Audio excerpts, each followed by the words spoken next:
En fait, le déroulement de cette présentation va durer à peu près 1 heure, hein. Donc, on fera une courte présentation donc, de Red Lion, des solutions Red Lion. Les problématiques, donc aujourd'hui, eh ben, les entreprises doivent faire communiquer leurs 2 réseaux de plus en plus, hein. Donc le réseau OT, donc le réseau de terrain, donc qui est souvent lié à l'automatisme, avec le réseau IT, qui est le réseau informatique proprement dit. Donc, pour ce faire, nous avons des solutions, surtout pour le faire en toute sécurité, ce qui n'était pas vraiment le cas. Alors ça, bon, on va le voir un petit peu plus en détail dans la suite de la présentation. Donc, ensuite, Aurélien de chez nous présentera rapidement donc, les quelques applications que nous avons pu faire sur les nouveaux produits, hein, DA50, DA70. Donc, et évidemment, donc, en fin de session, donc, il y aura une rubrique questions-réponses, donc, auquel vous pourrez évidemment poser toutes vos questions. Vous avez un petit icône dans le bas de l'écran Q&R, hein, questions-réponses, donc ça permettra de pouvoir répondre à toutes vos interrogations. Donc voilà, alors le déroulement, comme je vous le disais tout à l'heure, donc c'est 1 heure. Voilà. Le son peut être réglé en bas à gauche, si vous le voyez, si vous avez des problèmes, mais je pense que tout doit bien se passer. Alors, je vais prendre la suite. Donc, bonjour à tous, je me nomme Jean-Luc Blanchard, je suis le responsable des ventes France en fait, pour Red Lion et je vais vous décrire qui est Red Lion et voilà, vous ayez une petite idée finalement de ce que nous faisons et de qui nous sommes. En fait, Red Lion est une entreprise américaine qui est une société de 400 personnes. On est né il y a 47 ans et on fait partie d'un groupe qui s'appelle Spectris, qui est un groupe qui est coté en bourse et qui a donc une grande transparence dans ses résultats. Le groupe Spectris, c'est 9000 personnes, 1,8 milliard d'euros de chiffre d'affaires en 2018. C'est divisé en 4 business units, dont le but est l'amélioration et la profitabilité des entreprises. Notre siège social est à York, aux États-Unis, pardon, à 3 heures en fait, de New York. Et nous avons également des représentations un petit peu partout dans le monde et un réseau de distributeurs de nos matériels qui est un réseau international. Donc, on peut trouver en fait nos produits sans aucun problème un peu partout dans le monde si vous avez la nécessité d'envoyer en fait ou de faire des machines qui vont un peu partout dans le monde. On travaille avec d'énormes entreprises aussi pour ces raisons-là. Et donc, on a un siège social qui se trouve aux Pays-Bas, qui est notre siège social en Europe, enfin, voilà, qui gère en fait la partie européenne de Red Lion. L'offre globale de Red Lion concerne les matériels et solutions permettant l'acquisition de données au sens large du terme pour augmenter la rentabilité et la profitabilité de nos clients, afin qu'ils optimisent les capitaux investis tout en réduisant les coûts de déploiement. C'est vraiment le leitmotiv en fait, de notre société. On est là pour offrir des solutions qui permettent d'augmenter la rentabilité et la profitabilité des entreprises qui utilisent nos produits, mais avec, en sous-jacent de tout ça, la possibilité de réduire les coûts de déploiement par des solutions qui soient assez simples ou assez rapidement mises en œuvre sans que ça pose de problème et sans qu'on soit obligé d'y passer beaucoup de temps.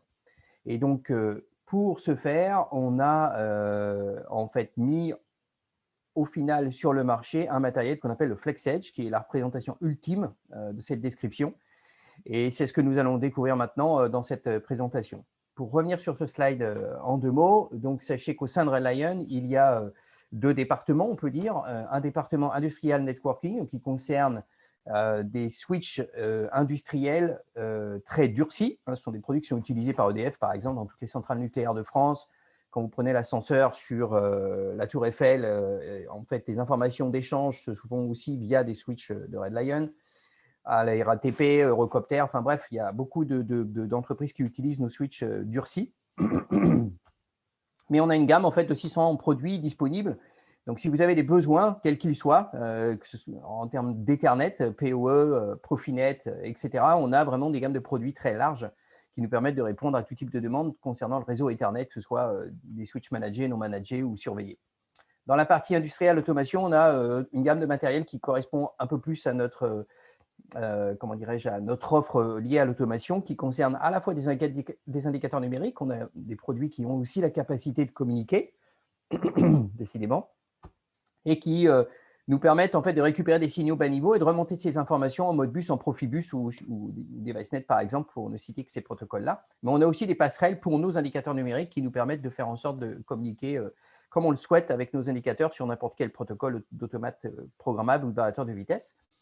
On a toute une gamme de produits d'acquisition de données. Le FlexEdge en fait partie, mais en fait, on a beaucoup d'autres matériels, plus ou moins durcis en fonction des applications, si elles sont contraintes dans des environnements contraints ou non.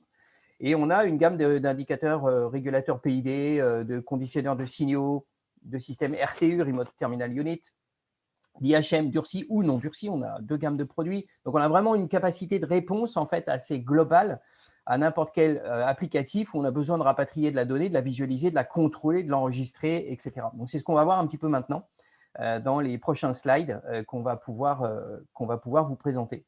Prochain slide, s'il vous plaît.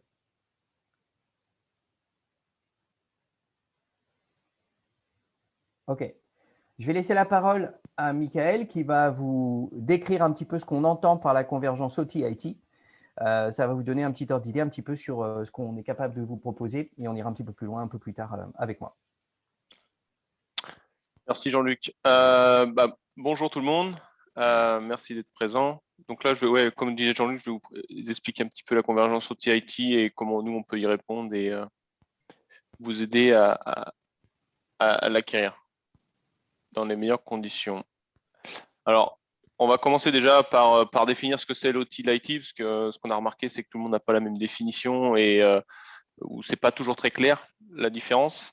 En fait, si on le décrit assez simplement, en fait, l'OT, c'est simplement l'ensemble des matériels et des logiciels qui permettent de faire fonctionner l'appareil de production. En gros, ça comprend tout ce qui est automate, supervision, les capteurs, le réseau série, enfin les bus de terrain, tous ces objets, toutes ces fonctionnalités. Tandis que l'IT, en fait, c'est l'ensemble des solutions qui permettent de stocker, d'échanger et d'informer. Ça comprend tout ce qui est le réseau non productif, donc le réseau bureautique, les sites web, les logiciels, tout ce qui est ordinateur de bureautique, et ainsi de suite. Donc voilà brièvement la différence entre les deux. Par contre, en fait, ce qu'on voit, c'est qu'il y a quand même un rapprochement entre ces deux mondes qui, pendant très longtemps, ont été séparés et maintenant ont tendance à se rapprocher. Alors, pourquoi ce rapprochement? En fait, c'est que ce qu'on voit, c'est que en fait, l'humain, que ce soit entre humains, entre machines et entre machines et humains, en fait, une grande partie de la compétitivité d'une entreprise, elle est due en fait à la communication entre tous les éléments. Elle doit être rapide, disponible et compréhensible. Et en fait, lorsque ces 3 paramètres sont réunis, en fait, on réduit énormément le nombre d'erreurs, les longueurs de chaîne de décision. Donc, l'entreprise en elle-même devient beaucoup plus flexible, beaucoup plus réactive et donc devient beaucoup plus rentable, sans pour autant remettre en question en fait la rentabilité de l'appareil de production. Ça qui est intéressant, c'est que sans de réel investissement sur la machine de production, en fait, on est capable d'avoir une entreprise qui est beaucoup plus rentable. Donc bien sûr, toutes les entreprises, toutes les usines, tout ce qui est usine de production sont intéressés par cette promesse qui est celle de l'usine connectée. Mais pour la mettre en œuvre, il faut récupérer énormément de données qui viennent de l'appareil de production et qui doivent être connectées. Énormément de données qui doivent venir en fait d'appareils qu'il faut connecter en fait au réseau. Et tous ces réseaux, tous ces appareils vont être connectés donc au réseau informatique. C'est là qu'en fait on voit qu'il y a un rapprochement. C'est que l'informatique et tout ce qui est remontée de données de production deviennent un ensemble et plus 2 ensembles séparés, comme ça a été le cas pendant très longtemps. Alors, comme dans toute avancée de technologie, en fait, la conversion OT-IT apporte ses avantages, comme j'ai pu le décrire juste avant, mais aussi ses défis. Et l'un des principaux c'est ce qu'on appelle la problématique OT-IT. OT-IT en français. Alors, qu'est-ce que c'est? En fait, c'est le challenge de gérer les appareils de production et leur disponibilité tout en prenant en compte l'infrastructure et les équipes nécessaires pour les maintenir en fonctionnement de manière sécurisée. Bien sûr, il est entendu ça vient de plusieurs facteurs, mais en fait, l'origine du problème est souvent liée à la propriété de l'appareil. En fait, pendant très longtemps, on a considéré, et tout le monde est d'accord avec ça, que les automates, par exemple, étaient possédés, déployés, entretenus, exploités par les équipes d'automaticiens, d'ingénieurs automatistes, de maintenance. En fait, c'était eux qui étaient responsables de tout ce cheptel, on va dire. Mais comme en fait ces appareils ont tendance maintenant à être connectés sur le réseau informatique et que le réseau informatique est souvent sous la responsabilité de l'IT, en fait,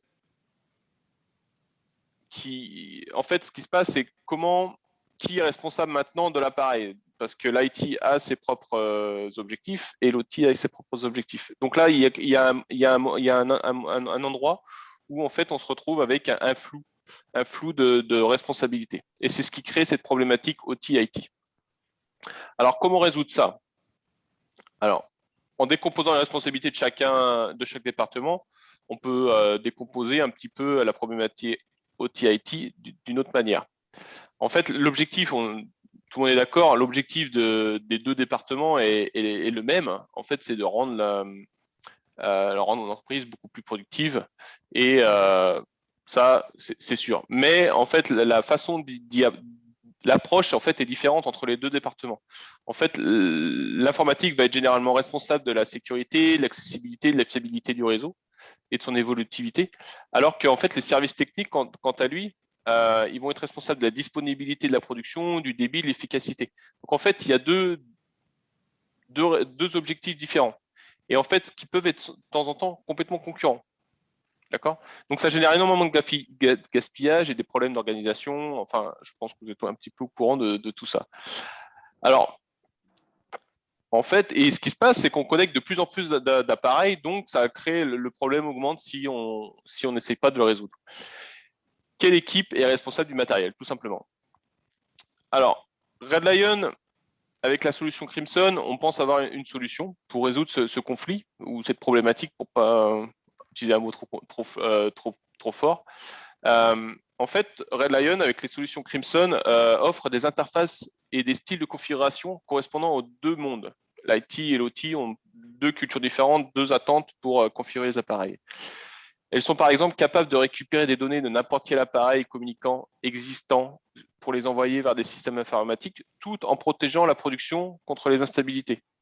Donc, on a des appareils qui sont capables de protéger, de faire la division entre l'OT et l'IT et de garder cette division tout en proposant les services qu'attendent l'OT et l'IT. Oui, voilà, c'est ce que je disais. Donc ça, c'est tout ce que je viens de vous dire, c'est le premier défi.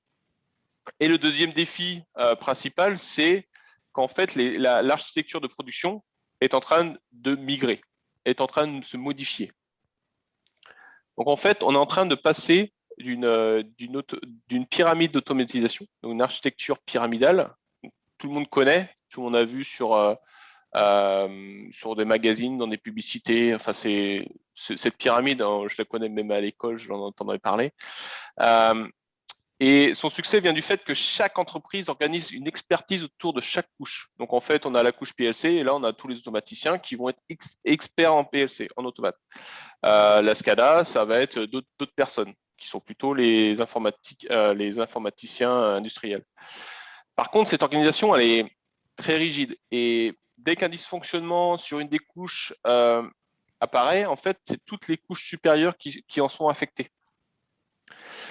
L'autre fragilité, c'est que les couches supérieures sont dépendantes des informations qui ont été récoltées par les couches inférieures. Par exemple, un automate a besoin de telle et telle information pour fonctionner. Les autres informations ne l'intéressent pas, mais peuvent intéresser les couches supérieures. Mais l'automate, étant donné qu'il ne les collecte pas pour son propre fonctionnement, elles ne sont pas disponibles pour les couches supérieures.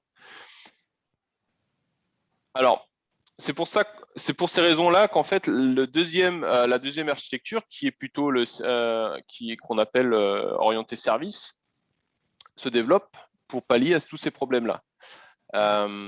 Donc, en fait, bien sûr, dans ce cadre-là, il faut avoir un protocole uniforme et standardisé pour la communication entre les appareils ou entre les installations. Un peu comme les protocoles qu'on entend parler couramment maintenant, comme l'OPC-UA ou le MQTT. Et cette architecture-là va permettre d'éliminer tout ce qui est l'incidence en fait, d'un problème sur un des organes sur le reste de l'architecture. Ce qu'il y a de bien ici, c'est que si vous avez un appareil qui tombe, qui a un problème, tout le reste de l'architecture est capable de continuer à fonctionner ou de récolter des informations. En fait, c'est très intéressant pour une entreprise parce que cette architecture orientée service, elle génère beaucoup plus de données, surtout pour les couches supérieures, et en plus, elle permet de connaître plus précisément l'outil de production, spécialement lorsqu'il est en défaut, où on avait beaucoup de mal à récupérer les informations avant. Et donc, plus on connaît l'outil de production précisément, plus on augmente sa rentabilité parce qu'on a des informations pour prendre des décisions et savoir comment l'outil de production réagit dans telle ou telle situation. D'accord? Donc, comment Red Lion peut agir dans cet environnement-là? Comme je vous disais tout à l'heure, en fait, c'est que avec les solutions Crimson, on va pouvoir améliorer toute cette architecture pyramidale. Comme je vous disais tout à l'heure, en fait, c'est que la passerelle va pouvoir pallier en fait au manque de compatibilité entre les différentes couches. Toutes les productions ont des appareils de différentes générations, ont des solutions plus ou moins actuelles. Et en fait, les solutions Crimson vont pouvoir très simplement, avec des configurations graphiques, connecter en fait ces différents mondes, ces différentes générations, ces différentes marques ensemble et éviter en fait que les couches restent isolées les unes des autres. L'autre point, c'est que en fait, les solutions Crimson vont être aussi capables de récolter des données auxquelles les couches supérieures n'ont pas accès à cause en fait de cette filtration que je vous expliquais plus tôt d'une couche à l'autre. Et ça permet de court-circuiter cette couche assez simplement sans remettre tout en question et de rendre en fait les ERP, les MES beaucoup plus productifs et par exemple pour un MES de générer des rapports de performance ou de qualité beaucoup plus précis. Plus vous avez de données, plus vous serez précis, qui peuvent être bridés par le reste des couches. Crimson, les solutions Crimson peuvent être aussi intégrées ou ont aussi un intérêt dans la nouvelle architecture. En fait, elles peuvent être utilisées, comme je vous disais, comme dans la section pyramidale, elles peuvent être utilisées comme passerelle pour connecter les appareils qui ne sont pas compatibles avec ces nouvelles technologies. Par exemple, vous avez un automate d'ancienne génération, vous pouvez mettre une ancienne génération avec un OPC-UA. Un vieux S5 avec un OPC-UA, c'est possible avec Crimson.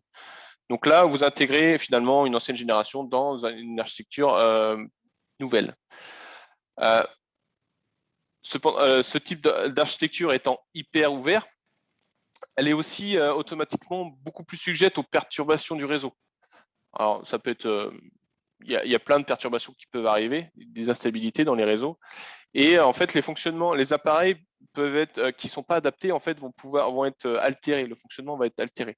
Et les solutions Crimson permettent en fait de protéger ces organes principaux et avec les fonctionnalités de routage et de firewall. Et pour finir, en fait, comme les solutions Crimson sont capables de s'adapter dans une architecture ou dans l'autre, l'avantage, c'est que elle devient aussi la pierre angulaire dans votre en fait évolution, dans l'évolution de l'architecture pyramidale vers l'architecture service. Donc en fait, ça peut être aussi le moyen de migrer très très souplement, on va dire, si on peut dire comme ça, vers une architecture plutôt orientée service et éviter de tout remettre à plat avant de repasser sur une architecture service.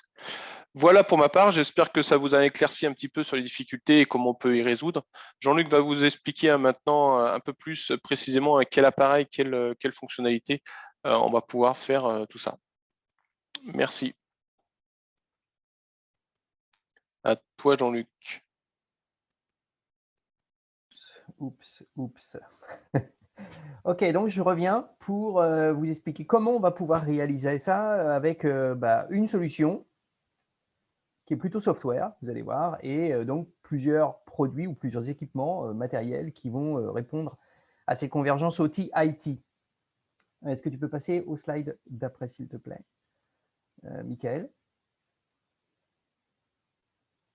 Merci. Donc, pour réaliser une convergence OT-IT qui soit rapide et simple, parce que l'idée, c'est quand même de le faire avec facilité, il faut des solutions matérielles qui soient capables de répondre à différents domaines industriels, qui soient contraints ou des environnements plus classiques, mais qui est un point commun qui répondent au triptyque sécurité, accessibilité, avec une facilité de mise en œuvre et un coût qui soit compétitif, pour encore une fois augmenter le retour sur investissement et ne pas avoir peur en fait, de développer en fait, cette capacité de convergence OT-IT qui ramène, comme Michael vous l'a évoqué, beaucoup de capacités et beaucoup d'informations qui permettent de prendre des décisions avec beaucoup plus de simplicité plus tard. Donc pour ça, on a un point commun en fait sur nos produits qui va vous faire gagner un temps considérable. C'est notre plateforme logicielle qui s'appelle Crimson et qui est le point commun finalement à nos solutions matérielles, quelles qu'elles soient. Et ça, c'est intéressant dans le sens où cette partie software, une fois que vous l'avez connu pour un de nos matériels, finalement, vous avez ce logiciel vous permet de mettre en œuvre nos différents produits. C'est le même type de configuration, le même type de capacité quasiment sur chacun de nos produits, mais ça vous permet de vous adapter aux applicatifs dans lesquels vous allez devoir utiliser cette partie plutôt matérielle. Mais la partie logicielle est la même. Donc, vous ne perdez pas de temps plusieurs fois en fait, dans la mise en œuvre en fait, de nos produits ou l'apprentissage en fait, de ces produits. Et donc, Crimson est disponible au téléchargement gratuitement sur notre site web. C'est aussi un point intéressant, c'est que vous n'avez pas besoin en fait, de passer du temps, il n'y a pas besoin d'un exécutable, il n'y a pas de choses en fait, comme ça. Vous le téléchargez sur notre site web et vous pouvez tout de suite commencer à configurer des matériels ou apprendre comment ça fonctionne. Il y a des vidéos sur YouTube aussi qui vous permettent de savoir comment on va pouvoir faire de la convergence justement d'informations provenant d'un ou plusieurs équipements externes, automates, variateurs de vitesse, contrôle d'axe et autres systèmes, peu importe lesquels, voire même des caméras connexes. On a des protocoles qui nous permettent de dialoguer par exemple directement avec des caméras connexes et de récupérer ces informations et de les renvoyer en OPC UA. Donc, si vous avez des besoins de ce type-là, en fait, il y a beaucoup d'informations qui sont déjà disponibles, soit sur notre site, soit auprès de nous, soit directement sur nos vidéos sur YouTube. Une fois que une fois en fait que vous avez pris connaissance en fait de Crimson et afin de répondre aux différentes demandes des environnements, on a donc dans cette offre la capacité de vous offrir des matériels, vous présenter en fait des matériels qui peuvent s'installer dans différents environnements, comme je vous l'évoquais tout à l'heure, qu'ils soient manufacturiers ou qu'ils soient plutôt dans des environnements contraints où les températures, les chocs, les vibrations soient réellement présentes. Et donc, dans le slide que vous voyez en face de vous, les deux premiers, par exemple, correspondent à des environnements contraints. C'est-à-dire que là, on va pouvoir résister effectivement aux chocs, aux températures. Ça fonctionne entre -20, voire -30 et plus 75 degrés en fonction des matériels. On résiste à des vibrations. Donc, ce sont vraiment des produits qui sont tout à fait capables d'être mis dans des domaines comme l'oil and gas, par exemple, parce qu'on a les certifications ATEX sur ces matériels-là. Et on est capable, là, dans ces produits, de mixer un petit peu tout ce qu'on souhaite. C'est-à-dire on peut tout à fait avoir des entrées, des sorties, des entrées analogiques, des entrées-sorties tout ou rien, comme mixer du Profibus, du CAN en même temps qu'on a de la communication Ethernet et qu'on a de la communication série. Donc, ça vous fait vraiment une plateforme de communication totalement ouverte et universelle, quasiment, où on peut en fait agréger différents signaux au sein d'un seul et même matériel avec beaucoup de facilité et beaucoup de rapidité de mise en œuvre par Crimson, parce que c'est vraiment Crimson qui va vous permettre de faire ce genre de choses, créer des variables et renvoyer ces données en fait internes du coup à nos matériels en OPC UA ou sur des clouds avec beaucoup de facilité et créer du edge computing en fait au sein de ces produits. Donc ça c'est intéressant parce que ça vous évite en fait de faire l'acquisition de plein de matériels différents. En fait, en un seul et même point, on a toute la capacité d'acquisition et de traitement local en fait de ces données pour les renvoyer plus tard une fois qu'elles sont traitées. Donc, on a des premiers types de matériel qui se trouvent en plus haut, sont plutôt des produits pour des domaines contraints, où la température, l'humidité, etc. est un problème. Et puis, dans les deux produits qui se trouvent, enfin les deux autres blocs en fait du dessous, pardon, excusez-moi, vous avez en fait des IHM qui sont là plutôt pour le domaine manufacturier, toujours avec des mêmes capacités que celles que je vous ai évoquées, si ce n'est qu'on ne peut pas forcément mélanger autant de protocoles, mais on a déjà beaucoup de capacités de ce côté-là. Et donc, les deux dernières passerelles qui se trouvent en fait dessous concernent aussi un environnement manufacturier, mais sur le produit qui se trouve complètement en bas à droite, là c'est la partie FlexEdge. On a le produit de base, en fait, et on a des produits aussi qui sont capables d'être disposés dans des environnements contraints, où la température, l'humidité, etc., et les chocs, on doit être résistant en fait, à ce type d'environnement.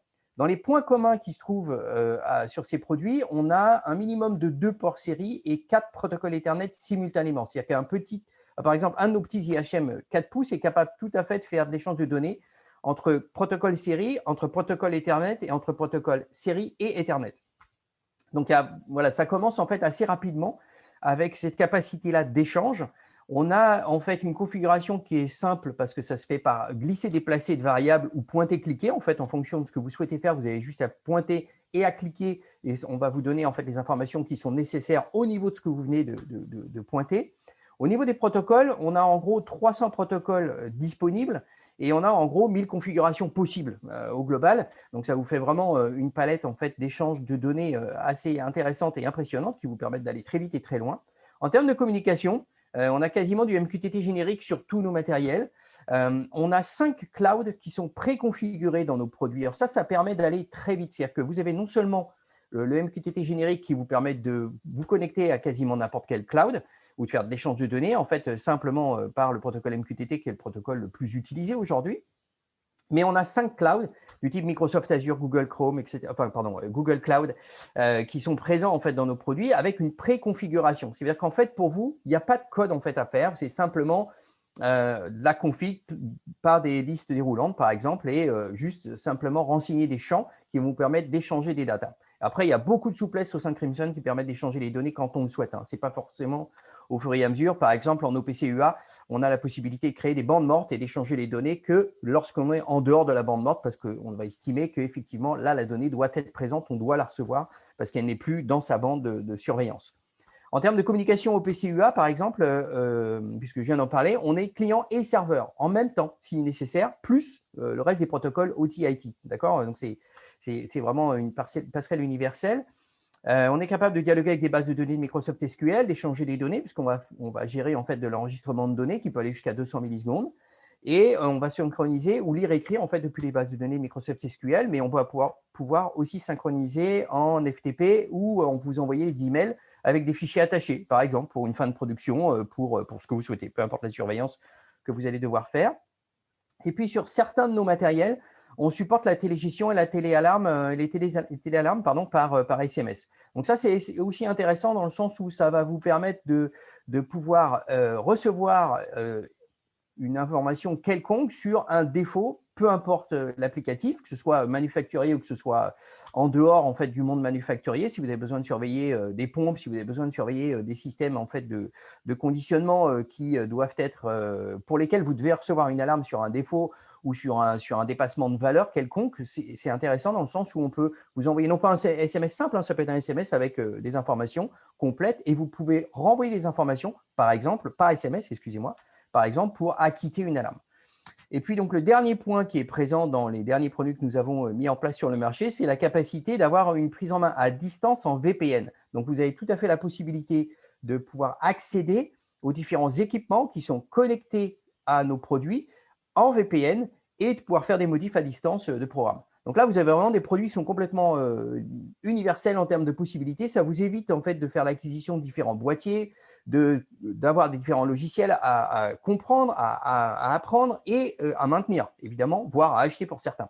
Donc là, en un seul et même produit, vous avez la capacité globale d'acquisition, de surveillance, etc. et de prise en main en fait à distance. Donc c'est vraiment une partie intéressante dans notre offre, d'avoir cette partie commune de Crimson qui est donc facile, on va dire, en accessibilité, en mise en œuvre, en coût. Enfin, voilà, ça correspond à tout ce que j'ai pu vous évoquer tout au début de ma présentation. Est-ce qu'on peut passer au slide d'après?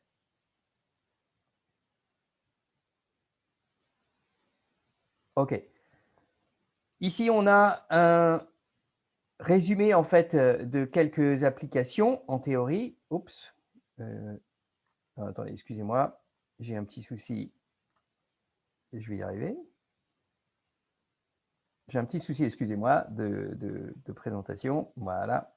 Donc, dans les présentations, dans les applicatifs, on a énormément d'applications très différentes parce qu'on a une gamme de matériel très large. Donc, ça va se retrouver avec beaucoup d'applications différentes et variées dans différents domaines. Bon, par exemple, en fait, là, dans le suivi de production, on a la fabrication des skis Blizzard, mais on est aussi, par exemple, chez Salomon, dans la fabrication des chaussures, où on fait du suivi de production avec un produit qu'on appelle la PTV, que vous voyez ici, et qui vous permet, en fait, même chose, de rapatrier les informations sur la ligne de prod, mais on a en plus une sortie vidéo qui va nous permettre de faire de l'affichage directement, en fait, des informations qu'on aura précalculées. On fait du edge computing, finalement, au sein de notre produit, et d'afficher directement ces informations sur un moniteur, quelle que soit la taille du moniteur, peu importe. En fait, c'est vraiment une sortie vidéo. Donc ça permet d'aller très vite en termes de développement et de rapatrier malgré tout les informations et de les avoir localement. On n'a pas besoin de faire des échanges en permanence en fait avec les ERP, SAP ou MES. En fait, on est capable de calculer ça directement au sein de notre produit si vous avez besoin de faire du calcul de TRS par exemple. La deuxième application, c'est ThyssenKrupp. C'est vraiment des applications qui sont totalement différentes. C'est pour ça que je vous l'évoquais. Là, on a besoin d'un produit industriel qui fonctionne très haute, très basse température et qui résiste à des chocs. Ce que vous voyez, c'est simplement un engin de transport d'un énorme système de forage de pluie. Mais là, il fallait vraiment un produit qui puisse résister aux conditions dans lesquelles va être utilisé ce système. Le troisième, qui s'appelle Comstar, est une application globale où là, en fait, on a utilisé les différents matériels de Red Lion pour faire de la remontée d'informations. Donc, voilà, on a des entrées-sorties déportées, le petit boîtier carré que vous voyez avec 2 ports Ethernet. Ça correspond à ce genre de possibilités. Ce sont des produits qui ont des MTBF énormes, qui sont par exemple 1,3 million d'heures, qui se reprogramment automatiquement aussi. Enfin, il y a beaucoup de fonctions en fait, de ce type-là. Mais on a aussi globalement mis des passerelles un peu partout pour récupérer de la data et des IHM qui permettent de faire de la traçabilité, de modification de valeur, par exemple.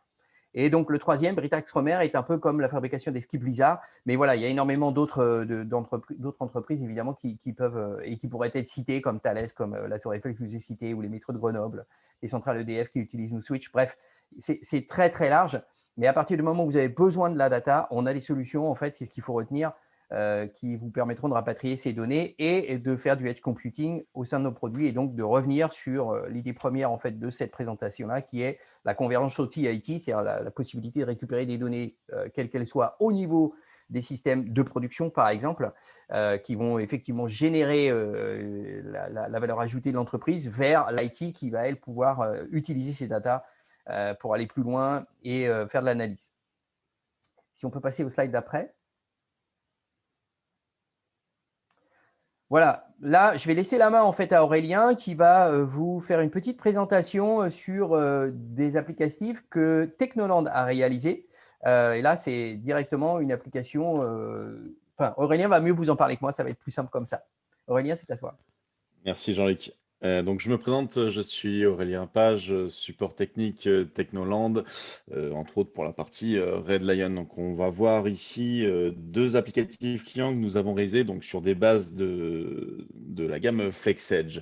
Donc le premier cas, c'était un système c'était une application de pompage pour la gestion d'arrosage. Donc en fait, la problématique, c'est qu'on avait en fait 3 sites totalement indépendants et qu'il fallait qu'on arrive à faire communiquer ensemble. Donc le site numéro 1, donc celui de gauche, qui est le puits de forage, où là on voulait mesurer le niveau d'eau via un capteur de pression hydrostatique. Il nous fallait aussi enregistrer les valeurs pour avoir un suivi et envoyer des alarmes via SMS, mail sur l'information de niveau. L'inconvénient de ce site-là, c'est qu'en fait, on n'avait pas de connexion Ethernet, que ce soit Wi-Fi ou Ethernet ou Box, il était vraiment totalement indépendant.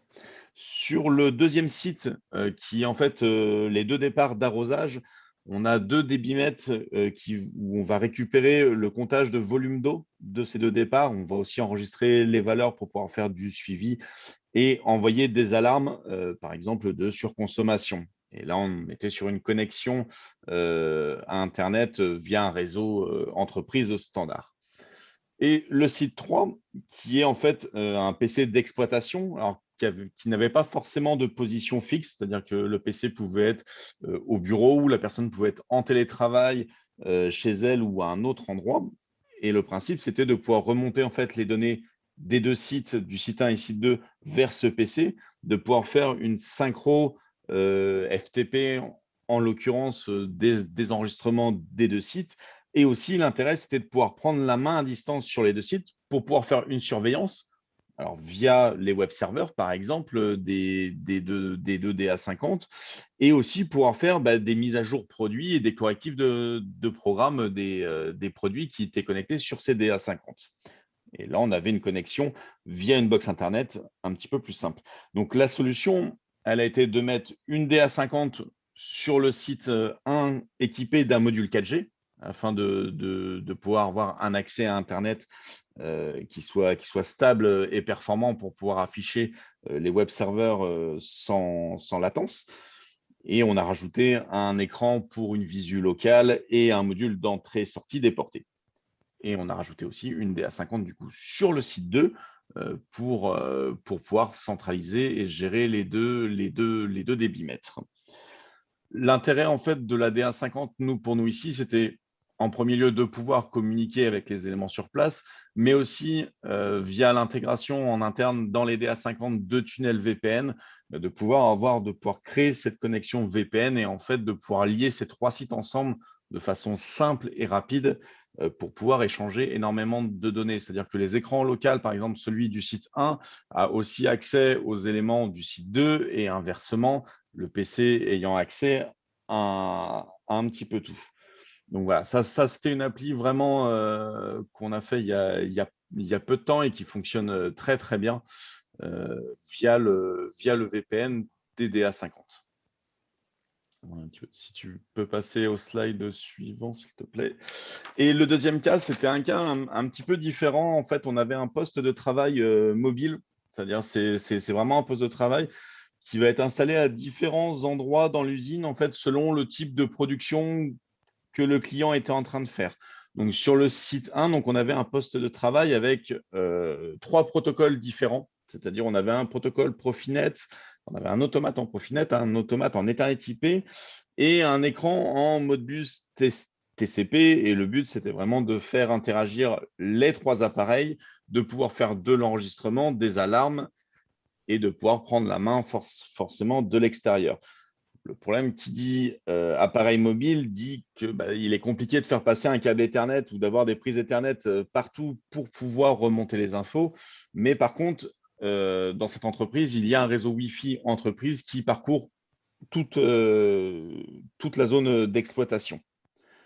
Donc, du coup, sur le poste 2, en fait, le poste 2 n'est qu'un PC en fait, d'exploitation et de maintenance qui est, lui, sur le réseau Ethernet de l'entreprise. Et avec lui, on va pouvoir récupérer donc, tous les enregistrements, donc par synchro FTP, par envoi de mail, peu importe. On va pouvoir recevoir les alarmes. On va pouvoir prendre la main aussi à distance sur les automates pour pouvoir faire du contrôle et du dépannage et de la mise à jour aussi. Alors, mise à jour aussi bien du programme de la DA50 comme des programmes des deux automates, enfin des deux automates et de l'écran qui sont présents sur le réseau. Donc pour cela, en fait, on a installé une DA50, un petit peu comme dans l'autre cas, mais au lieu de mettre un module 4G, on a mis un module Wi-Fi à la place et on utilise le VPN de la même manière pour pouvoir gérer la connexion entre les deux. À savoir que la carte Wi-Fi peut aussi bien se connecter à un réseau existant, tout comme créer son propre réseau et venir se connecter dessus. Voilà un petit peu pour les deux applications pour deux des applications qu'on a pu faire récemment. Tu peux changer de Merci slide. Aurélien. Ouais, merci. Ouais, c'est le temps que je coupe mon micro. Jean-Luc, à toi pour la présentation du FlexEdge. Je pense qu'on a eu une bonne introduction avec Aurélien. Voilà, je pense qu'Aurélien vous a donné déjà effectivement, merci Michael, donc quelques informations finalement sur ce qu'il a pu réaliser finalement au travers de ce matériel-là. On va rentrer un petit poil plus dans le détail finalement de ce matériel, le FlexEdge, de façon à vous donner un petit peu plus d'informations. Mais voilà, vous avez déjà une petite vue du tout. Donc, On reprend en fait sur la partie triptyque sécurité, configuration, coût et rentabilité. Donc, Red Lion a développé le FlexEdge pour cet objectif-là et arriver à cet objectif de convergence OT-IT de manière simple, rapide et efficace. Donc, de ce fait, on a la possibilité de connecter et interconnecter en fait d'anciens et nouveaux équipements. Michael vous en a un petit peu parlé. Donc, on peut tout à fait connecter des S5, des TSX37, aussi bien que récupérer des informations ou carrément intégrer un fichier de TIA Portal ou L5K d'Alan Bradley dans Crimson et récupérer toutes ces informations. Donc, ça, c'est intéressant, pareil, en philosophie de mise en œuvre pour aller très vite. Et on va pouvoir interconnecter en fait ces automates, récupérer ces informations, faire du edge computing au sein de notre produit avec ces fameux 300 protocoles que nous avons, et donc créer en fait cette capacité de prise de décision locale sans faire d'échange de données. Ce qui veut dire qu'aussi, ce qui est un point intéressant pour certains d'entre vous, si vous êtes intégrateur, c'est qu'on a avec cette capacité-là la possibilité de s'intégrer dans des réseaux Ethernet finalement où le débit où la bande passante est très restreinte. De vieux réseaux en 10 mégabits, nous, ça ne nous pose pas trop de problèmes. Ce qu'on va faire en fait, notre prise d'information et notre edge computing et nos calculs au sein de notre produit et ne renvoyer que les infos nécessaires au moment où c'est nécessaire. Donc, on a très peu d'impact finalement sur la bande passante des réseaux. Ça permet d'aller s'installer en fait un petit peu n'importe où comme on le souhaite. Il y a plein de solutions. Je peux vous parler par exemple des profils. On a des profils au sein du produit qui permettent de les alimenter par panneaux solaires. En fait, on a une préférence soit performance comme sur vos PC, soit low consumption, enfin basse consommation. Et à ce moment-là, on peut les alimenter par panneaux solaires ou par batterie, par exemple.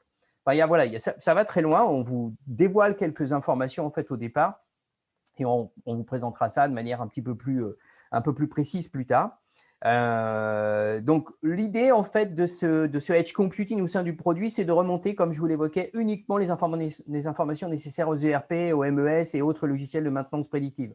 Ça évite effectivement d'avoir trop d'empreintes sur la bande passante. On a des protocoles qui sont pour la plupart des protocoles master, ce qui veut dire qu'en fait, il n'y a pas de nécessité de développement de quoi que ce soit au sein de l'application ou au sein de la machine ou au sein de la ligne de production. On va la laisser telle qu'elle est. On va juste, nous, aller lire ou écrire, si nécessaire, les informations dans l'automate. On a juste besoin de savoir où est-ce qu'on doit aller lire ou écrire. C'est important aussi pour vous parce que, par exemple, quand vous allez mettre en œuvre ce type de matériel sur les lignes de prod, on n'arrête pas la ligne de prod. Ce n'est pas une obligation. En fait, on a juste besoin de récupérer la data et ensuite, c'est chez nous que ça se passe en termes de calcul statistique.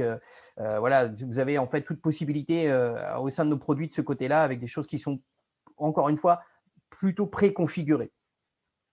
On est capable, en fait, comme vous l'avez évoqué rapidement, finalement, Aurélien, au départ, de vous proposer des pages web. Donc, ces pages web sont développées au sein de Crimson. Donc, ça vous permet d'aller très vite, faire un glisser-déplacer de bar graphe, associer le bar graphe à la valeur avec ses échelles. Point, c'est fait. Changement de couleur, c'est quelques clics à faire. Mais on peut tout à fait, en fait, créer aussi des pages web en HTML sur la carte micro SD du produit. Et donc là, faire vraiment ce que vous souhaitez, comme vous le souhaitez, c'est vraiment la porte ouverte, c'est juste votre imagination qui va vous arrêter. Mais ça nous permet surtout de pouvoir donner des informations qui soient uniquement nécessaires aux bonnes personnes. Un responsable de production a besoin d'un certain nombre d'informations, un responsable maintenance a besoin d'un autre type d'informations et ce ne seront pas les mêmes. Et ça nous permet de faire vraiment ce que l'on souhaite avec beaucoup de facilité, avec des mots de passe, avec des niveaux d'accès et voilà, gérer ça avec beaucoup de facilité au sein de notre produit. Et nous, les sites web en fait, qu'on va pouvoir générer sont responsives, c'est-à-dire qu'ils vont pouvoir s'adapter automatiquement aux médias sur lesquels ils vont être affichés. C'est-à-dire que là, si vous avez besoin de faire afficher une page web en fait, sur un smartphone, il n'y a aucun problème, ça fonctionnera très bien, ce sera très visible et on pourra faire du contrôle commande distant avec évidemment les restrictions nécessaires possibles au sein de Crimson aussi. On vous permet toutes ces capacités-là directement au sein de notre produit. Et enfin, tous ces produits en fait sont des produits industriels, ce qui veut dire que on a en fait des MTBF qui sont élevés dans nos matériels. C'est pas on n'est pas reparti de quelque chose qui existait. On a développé complètement l'électronique.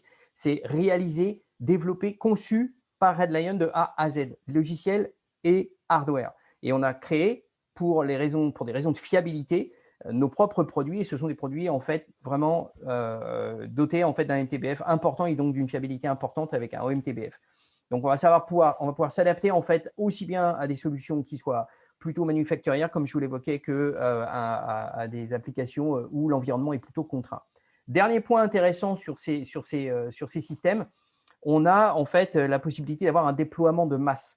Alors ça veut dire quoi ça? Ça veut dire que par exemple vous êtes intégrateur, vous avez une application avec une entreprise qui est située dans l'Europe ou en France, mais il y a plusieurs sites.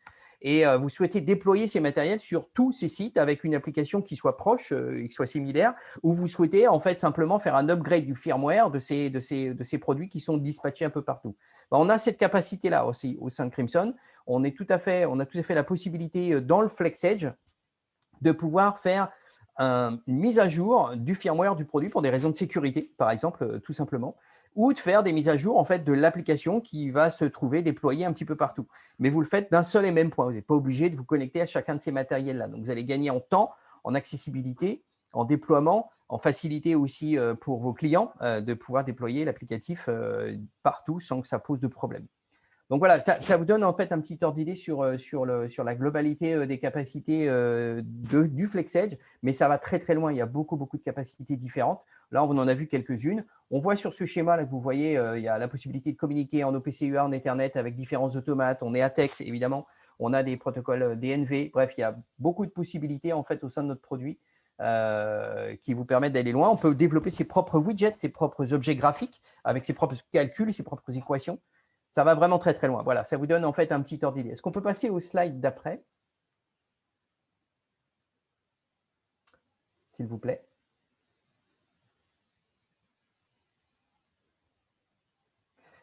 Hop. Donc, on a deux environnements auxquels on répond, mais je vous ai déjà parlé un petit peu de ça. On a l'environnement OT, donc l'environnement opérationnel, où là, on va pouvoir dialoguer en fait avec différents protocoles, comme je vous l'ai évoqué, les sorties HDMI possibles, le contrôle de données et les alarmes. On va pouvoir en fait effectivement faire de l'alarming, même en bande, hors bande, c'est complètement intégré dans le produit. On n'a jamais besoin de faire de développement externe. En fait, ce qu'il faut retenir de cette partie-là, c'est ça, c'est cette capacité de pouvoir dialoguer aussi bien avec des anciens que des nouveaux automates et ne pas avoir en fait de développement à faire dans les automates pour prendre la communication et pouvoir en fait gérer tout le conditionnement finalement du fonctionnement au sein de notre matériel directement. Donc, ça nous permet en fait effectivement d'améliorer la connectivité des machines à partir du moment où on est sur des automates plutôt anciens. Avant de faire leur remplacement, on est capable déjà de reprendre en fait ces informations, que ce soit sur des vieux Omron CH200 ou des S5 comme je vous l'évoquais tout à l'heure, ou des TSX37 en Unitelway, il n'y a aucun problème. Les protocoles sont intégrés dans nos produits, comme effectivement prendre la com avec les derniers automates de côté là. Donc, on peut tout à fait faire évoluer les machines et on est complètement indépendant des marques d'automates. Est-ce qu'on peut passer à la slide d'après,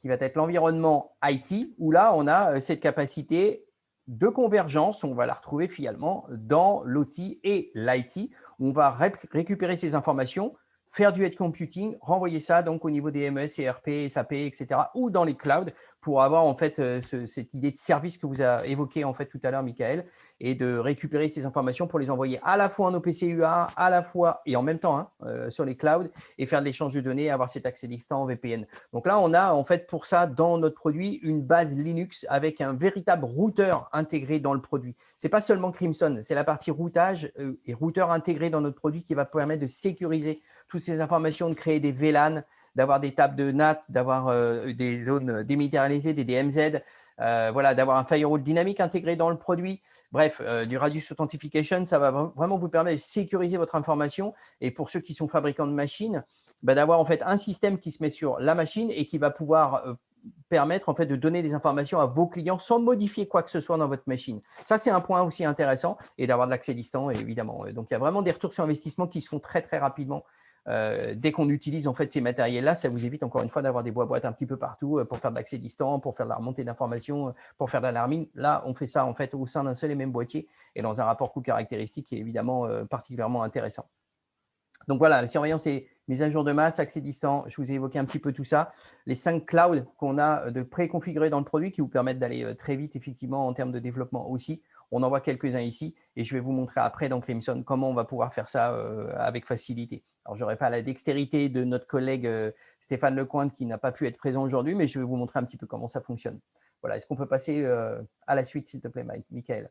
Donc, il y a deux produits en fait qui répondent à ce besoin. Le DA50, c'est un petit peu ce que vous avez évoqué tout à l'heure, Aurélien, donc qui est plutôt le produit compact. On a 2 ports Ethernet, 2 ports série et on a un slot en haut que vous voyez en haut en fait où il y a les deux ports Ethernet en fait qui se trouvent en haut. Donc, ça peut être 2 autres ports Ethernet, mais ça peut être de la 4G, ça peut être de Wi-Fi, ça peut être du Profibus, ça peut être du CAN. Il y a des protocoles en fait qui peuvent être intégrés différemment en fait dans le produit. Donc ça, c'est la version compacte. Et puis dans la version de droite, vous avez le DA70 qui est plutôt la version en fait modulaire. Et là, on va pouvoir intégrer d'autres cartes encore ensemble. Là, on vous a mis en fait pardon, dans la configuration du 4G avec un GPS intégré dans le produit, une carte Wi-Fi et 2 autres ports Ethernet. Donc, on a 4 ports Ethernet. On va pouvoir créer des VLAN comme on souhaite en fait là-dessus et avoir plusieurs protocoles Ethernet différents simultanément. Et on a 3 ports série qui vont nous permettre d'aller chercher les informations en port série, que ce soit de la SCSI ou que ce soit des protocoles comme Unitel qu'on a évoqué par exemple tout à l'heure. Mais en plus, sur le côté de ce produit-là, on va pouvoir appliquer en fait une dizaine de cartes d'entrée-sortie, tout ou rien. Donc, il y a des cartes qui sont mixtes avec de l'entrée, de la sortie, de l'entrée analogique et de la sortie analogique. Entrée analogique configurable, PTC, thermocouple, 420, 020, 010. Donc, là, vous pouvez faire vraiment ce que vous souhaitez. Et ça peut être effectivement implanté sur des applicatifs qui sont déjà en place où vous avez besoin de fédérer ces différents signaux en un seul et même point avec facilité d'accéder aux équipements qui sont connectés au FlexEdge. Voilà, vous avez un produit qui est vraiment complètement universel et qui vous permet de faire ce genre d'application. Voilà, je ne vais pas aller plus loin. Après, si vous avez besoin de détails, il n'y a aucun problème pour vous faire une présentation plus détaillée du FlexEdge. On va passer au slide d'après, où là, ça va être en fait une présentation de la configuration de Crimson. Comment on atteint maintenant ces capacités-là? On sait faire beaucoup de choses, mais voilà, est-ce que ça se fait si facilement que ça? On va vous montrer en fait Crimson et je vais prendre la main en fait sur le PC de Michael à distance et je vais vous présenter ça. C'est bon, tu dois pouvoir avoir la main normalement. Est-ce que… Ouais, c'est bon. Ça marche, super. Alors, je vais plutôt mettre là pour avoir une visu qui soit la plus grande possible. Bon, vous allez me voir un petit peu de face, je suis désolé, mais c'est plus simple pour moi. Donc, au niveau en fait, du matériel, la config, elle se fait de manière assez simple. Hein. On a effectivement ici différents groupes, je vous évoquerai plus tard, mais il y a différentes possibilités du produit qui font partie de plusieurs groupes. Là, dans l'idée, vous avez ici, dans la partie device configuration, toute la partie plutôt routeur. D'accord? Donc, on va se retrouver avec les tables de NAT, comme on l'évoquait tout à l'heure, le FTP, les SMS clients qu'on va pouvoir envoyer en fait, via Crimson. Enfin, c'est vraiment que de la config en fait, comme ça. Tout ce qui est réglage en fait, général, l'unité de base, est-ce qu'on souhaite qu'elle fonctionne en version performance ou conservative? Ça, c'est la fameuse possibilité en fait, des profils pour les alimentations, par exemple, les différents sleds qu'on va pouvoir avoir. Donc là, par exemple, si on souhaite envoyer des SMS, on va pouvoir effectivement pouvoir sélectionner un modem cellulaire en 4G qui va nous permettre de prendre la main à distance ou de faire de l'envoi et de la réception de SMS. Et ça, à partir de ce moment-là, quand on a fait une modif, on a à valider en fait cette modif. Bref, vous avez les différents modules qui vont se retrouver ici après, pareil, au niveau des entrées et des sorties qu'on va pouvoir souhaiter avoir sur nos différents produits, nos différentes cartes qui vont venir sur le côté. Voilà, ça se fait en fait comme ça directement. C'est vraiment, encore une fois, que de la config. Donc ça, c'est toute la partie Ethernet. Ici, vous allez avoir les différents protocoles Ethernet et série possibles qu'on va retrouver plus loin, les tunnels qu'on va pouvoir gérer, le firewall avec les accès, etc., etc. Table de NAT, et encore une fois, c'est que de la config. C'est vraiment pratique, c'est vraiment accessible à un automaticien. On n'est pas, on ne va pas passer plusieurs heures, plusieurs jours en fait, à comprendre comment fonctionne le produit. C'est très, très accessible directement jusqu'au Radius Authentication où on a la possibilité de gérer les mots de passe par l'IT. Donc ça, c'est toute la partie routeur. Je ne vais pas trop m'étaler sur cette partie-ci. On va passer directement sur la partie communication qui est là propre à Crimson, où on va pouvoir effectivement faire de l'échange de données assez rapidement. Donc, je ne vais pas aller très loin. Je vais juste vous montrer un petit peu quelques points. Et en l'occurrence, ce qui nous concerne dans cette présentation-là, c'est l'échange OT-IT. Donc là, par exemple, on a nos protocoles en fait Ethernet qui vont se retrouver ici. On va pouvoir faire un choix d'un des 103 protocoles Ethernet. Donc, par exemple, si on prend un automate Siemens en TIA Portal, on va en fait directement avoir notre automate S7 qui va se retrouver ici. Donc, je vais essayer d'être concis. Voilà. Et ensuite, on a différentes possibilités. On retrouve en fait nos MQTT génériques, Amazon et Cloud, où c'est que de la configuration, hein, OK, et différentes possibilités d'envoi d'email et de synchro au PC serveur. Là, on va créer des variables. On va créer en fait un dossier, et dans ce dossier, on va aller chercher en fait différents types de variables quelque part au niveau de notre automate. Là, on va aller chercher, en l'occurrence, dans un data block des mots à partir du mot 100, par exemple. Okay, si je veux plusieurs mots, ici, j'ai la possibilité de les déclarer comme ça, mais en fait, je peux aussi directement aller les importer, les exporter. Enfin, il y a différentes possibilités ou aller chercher le fichier TIA. Moi, je les déclare en fait directement comme ça. Évidemment, on peut leur donner des noms, hein, qu'on soit d'accord. Je vous le fais assez rapidement. Pourquoi? Parce que je veux vous montrer que si on souhaite les importer en OPC UA serveur, à ce moment-là, on va mettre Enable le service et on va directement chercher les données que l'on souhaite, privées ou publiques, dans les variables qu'on vient de déclarer. On prend directement le dossier et on le pose. Toutes les variables ici vont être envoyées en OPC UA suivant les conditions que vous souhaitez. On peut tout à fait conditionner ça. Encore une fois, je vous ai évoqué tout à l'heure que ça pouvait être mis en bande, hors bande, etc. Il y a différentes possibilités. Là, je vous montre vraiment rapidement pour rester dans le timing. Pareil, si on souhaite renvoyer ça sur un cloud d'Azure, de Microsoft, on va mettre Enable le service. Et on a différents… alors, évidemment, toute cette partie-ci, vous voyez que c'est que de la config. Hein, je ne m'étale pas plus que ça sur cette partie-là. Ça reste de la configuration et vous verrez ça avec votre IT sans que ça pose de problème. Il n'y a pas de ligne de code, ça se fait directement comme ça. Et dès que vous allez souhaiter envoyer les données, dans le même principe, vous glissez, déplacez votre groupe et ces données-là vont être envoyées dans le cloud de manière périodique, suivant cette configuration-là. Mais ça peut être aussi conditionné, en fait, conditionné suivant une équation booléenne, par exemple, un temps, un timing, ce que vous souhaitez, un bit de fin de production. Il y a différentes possibilités et on peut bufferiser ces données. Ça, c'est un point que je ne vous ai pas évoqué tout à l'heure qui est important, c'est que en fait, ces données en OPC UA ou dans les clouds, elles peuvent être bufferisées par notre matériel, ce qui veut dire que si jamais on perdait la com, par exemple, avec le cloud ou l'OPC UA sur le réseau, en fait, on va enregistrer ces données chez nous et quand on va rétablir la communication, quand la communication va être rétablie en fait à l'extérieur, on va renvoyer ces informations. Alors, ça simplifie énormément effectivement la sécurité des informations et le déploiement et la config en fait externe que vous seriez obligé de faire autrement. Voilà, ça vous a donné un petit ordre d'idée sur ce qu'on est capable d'obtenir. Ça irait beaucoup plus loin encore que ça. Faire de l'enregistrement de données, c'est que de la config en fait, hein, comme ça, quand on a besoin de faire de l'enregistrement de données. C'est le même principe, même punition, on prend le groupe, on va en fait le disposer et là on va enregistrer ces données suivant ce réglage. Là, c'est toutes les minutes, mais ça peut être fait différemment. Voilà, il y a plein de possibilités que je pourrais vous montrer vraiment rapidement. On va rester dans le timing. Il est pile poil 11 heures et ça nous permet en fait d'aller un petit peu plus loin plus tard avec vous quand ce sera nécessaire. Voilà, Michael, je te laisse reprendre la main. Merci Jean-Luc pour cette présentation très précise. Alors, attendez, je coupe ça. Donc un petit récapitulatif parce qu'il y a eu beaucoup d'informations qui ont été données.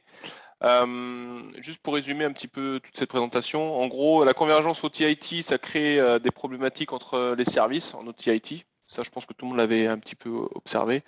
La convergence OT-IT, elle permet d'obtenir des architectures de production beaucoup plus souples. Donc ça, c'est pareil, ce qu'on a vu au début. Les solutions Crimson, alors pas uniquement le FlexEdge qu'on a pu voir à la fin, mais toutes les solutions Crimson permettent de résoudre ces défis avec des produits adaptés et une configuration intuitive. Et le contrôleur FlexEdge, c'est la solution la plus flexible et la plus riche au niveau outils de cybersécurité. Donc voilà, 4 points qui résument un petit peu rapidement la présentation. Alors, on a eu des questions sur le chat ou les questions-réponses. Il y en a une, par contre, on en a répondu à pas mal déjà, et je pense que vous l'avez vu en fait pendant la présentation. Par contre, il y en a une que j'aurais souhaité, Jean-Luc, si tu pouvais juste commenter celle-là. Qu'est-ce qu'il en est de la cybersécurité? Alors, en termes de cybersécurité, je ne vais pas forcément Ouais, ça aurait été bien que ce soit Stéphane, mais là, ouais, on n'a que toi. Je ne suis pas super pro sur cette question-là.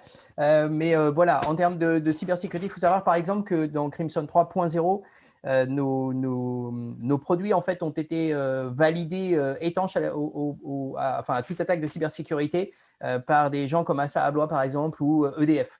On est certifié CRT et ils ont utilisé en fait nos parties IHM dans toutes les centrales nucléaires de France. En fait, il y a nos IHM depuis super longtemps. Ça fait 20 ans que je travaille avec eux. Mais dans Crimson 3.0, il a vraiment été testé en fait, lui, complètement étanche aux cyberattaques en fait dans nos matériels. En ce qui concerne le FlexEdge, lui, en fait, il y a toute une partie routeur intégrée dedans qui va nous permettre vraiment de créer, en fait, parce que c'est quelque chose d'assez global, la cybersécurité, donc de créer vraiment un aspect cybersécure au sein du produit, mais on est HTTPS, on est FTPS, par exemple. Enfin, il y a différentes fonctions intégrées dans le produit qui nous évitent effectivement d'avoir des attaques qui soient conséquentes au sein du matériel ou créer des VPN pour pouvoir accéder en fait aux différentes informations ou échanger des informations ou avoir de l'accès distant. Bon, je ne m'étale pas plus là-dessus. Oui, ça, on peut revenir vers vous si vous voulez plus d'informations. En plus, Stéphane pourriez discuter avec Stéphane ou même Aurélien là-dessus si vous avez besoin de plus d'informations, à mon avis. Merci. Alors, rapidement, en fait, le logiciel Crimson, il est disponible gratuitement sur redlion.net. D'accord, donc ça, vous allez le télécharger, vous n'avez rien à faire, vous le téléchargez, vous pouvez voir un petit peu comment ça fonctionne. En fait, il y a des possibilités de complément d'information sur notre site. On peut faire des visios, c'est-à-dire que des visioconférences sur demande, on peut en faire.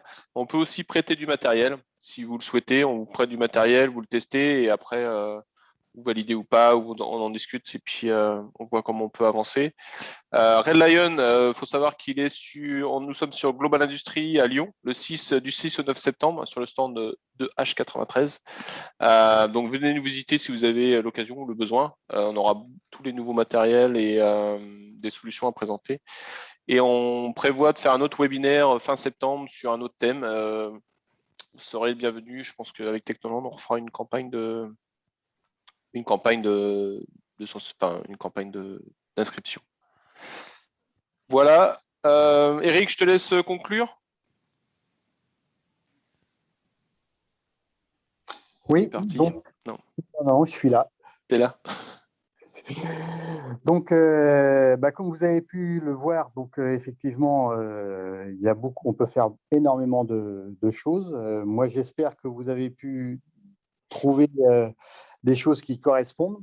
Donc, si ce n'est pas le cas, ou si la présentation, parce que bon, ça a été un petit peu succinct et rapide, hein, en 1 heure, n'a pas fallu perdre trop de temps. Donc, surtout, il ne faut pas hésiter. Nous sommes là donc, pour aller chez vous, faire des essais, discuter de vos projets, voir les possibilités. Et comme le disait Jean-Luc ou Michael, je ne sais plus, tout à l'heure, il y a effectivement possibilité de mettre du matériel en prêt. On a également Aurélien qui est à votre disposition pour vous former sur le logiciel, parce que la première prise en main, c'est jamais simple. Mais de toute manière, on est là pour vous assister dans tous les cas. Donc, n'hésitez pas à nous appeler, nous faire part de vos applicatifs. Voilà, je tenais à vous remercier tous parce que c'était vraiment sympa. Donc là, vous étiez pas mal apparemment. Donc, à participer à cette présentation. Et puis, on espère vous revoir bientôt, en septembre, comme a dit Michael. Voilà. Ça marche. Merci à tous encore. Bonne continuation à vous. Au plaisir de vous entendre à nouveau. Au revoir. À bientôt.